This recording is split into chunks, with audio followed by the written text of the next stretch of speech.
Hey. Maybe not the best time to record a video, but whatever. I'm not gonna let that stop me. Maybe you get an idea of vlogs, or you get an idea, notes, you get an idea from books. I think too often we get distracted, or we get too worried about what it might look like, what it might sound like. Literally recording video from Photo Booth app on my Mac, and then there's freaking construction going on, and I don't have any like external audio being recorded, but sometimes you just gotta move through that because lightning strikes. Bear with me, sorry. Video editor in me, or the person who loves video, is kind of cringing, but the stuff that I'm proud of is not perfect. Let's just move past it, okay? I just made a video about the 3 roles, the 3 hats that we wear as small business owners, and I didn't say this, but I also want to say this, which is, so we have the roles of technician, manager, and entrepreneur, right? There is no judgment, all right? There is no judgment, or there should be no judgment as to who you personify more. It's okay to be a technician. Like, it's okay to want to do that. It's okay to, you know, I've been doing this for a while, and I don't think I want to do that. I don't think I want to work. I don't want to be the boss and wear those 3 hats and try to build a business and try to expand and grow and blah, blah, blah, like everything that you talked about. I don't think I want to do that. And you know what? That's okay. It's really okay. I think when I spout things like this, maybe it sounds like this is the only way to live. But really, I know nothing. I'm basically just documenting knowledge that I've learned, and I put it into a video, and I share it because it's a way for me to go through these motions instead of by myself in my head. It's not to put any judgment on anybody who is like, well, I like to do that, you know, or I like to just be a manager. I don't want to be an entrepreneur, and that's okay. I'm just telling you guys what I want, because your business, if it doesn't serve your life, then it's really just another job. We've done that. Like, I'm gonna make another video after this one talking about the 3 stages of business according to this book.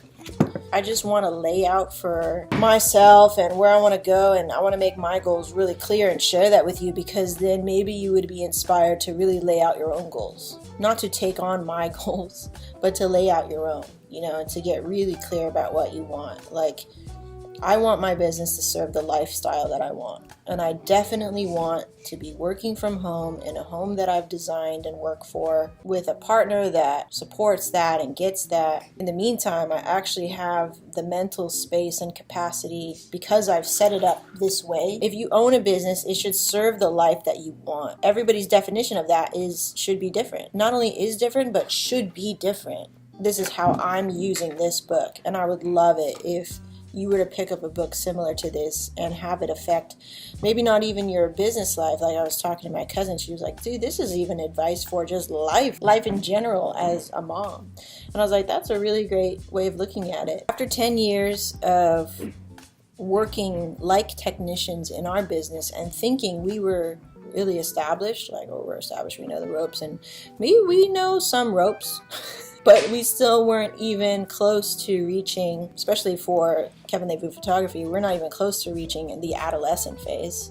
You know, Kevin is still very much attached to his business. He is his business, and without him, there is nothing. So we're trying to find ways, or I'm trying to inspire him to take on these new ideas of thinking a little bit more outside the box and less reactive. Who's going to take over when you're not there?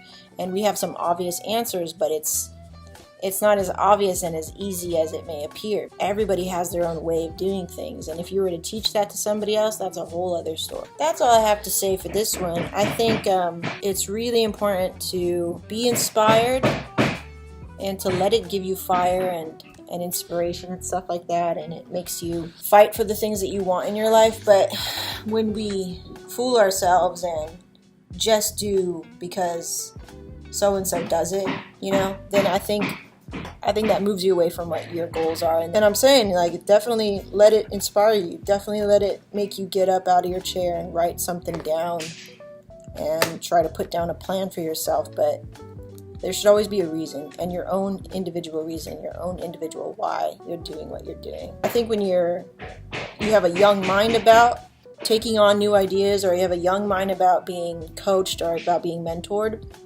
in that you're too naive, and that you're almost too willing, and you don't see the big picture for yourself and know your own, how you are, and have self-awareness, it can hurt you more than help you, because you get too much into, I'm just doing it for, and the reason is not genuine to you. I'm in the studio all day, because not all day, but like I have one more meeting. I booked the first one. I was feeling a little tight because just during this time for us, as I look at my data, February is really slow for me, and then we're now getting into March and we're picking up again, and March is when I booked. Period. I booked in March last year too, and February is just so slow for me. It's really tight for me. So I'm going to talk about numbers like that in the next video, and talk about numbers and documenting things, and how does that actually affect your business. So good job, team. We'll see you next time. Bye.